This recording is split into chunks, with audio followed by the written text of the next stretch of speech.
Hachette Audio presents AD 33, written by Ted Dekker, read by Ellen Archer. My journey into AD 33. True spirituality cannot be taught.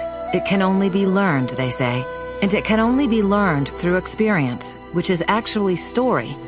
All else is only hearsay. Surely this is why Jesus preferred to use stories.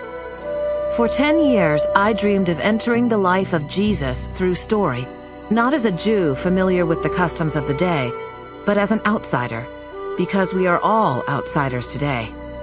I wanted to hear his teaching and see his power.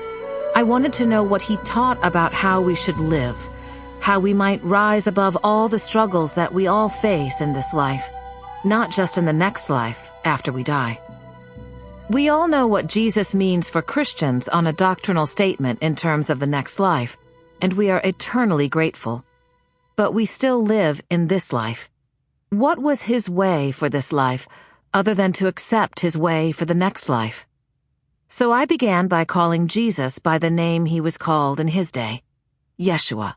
And I once again set out to discover his way through the lens of a foreigner, a Bedouin woman who was cast out of her home deep in the Arabian desert by terrible tragedy. Her epic journey forces her to the land of Israel, where she encounters the radical life and teachings of Yeshua, which turn her world upside down. As they did mine. Although I grew up in the church and am very familiar with Christianity, what I discovered in Yeshua's life and teachings staggered me.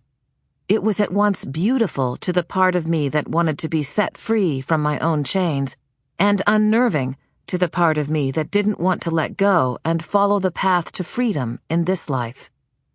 I grew up as the son of missionaries who left everything in the West to take the good news to a tribe of cannibals in Indonesia. My parents were heroes in all respects, and taught me many wonderful things, not least among them all the virtues and values of the Christian life. What a beautiful example they showed me. When I was 6 years old, they did what all missionaries did in that day, and for which I offer them no blame. They sent me to a boarding school. There I found myself completely untethered and utterly alone. I wept that first night, terrified. I don't remember the other nights because I have somehow blocked those painful memories, but my friends tell me that I cried myself to sleep for many months. I felt abandoned, and I was only 6. Sample complete. Ready to continue?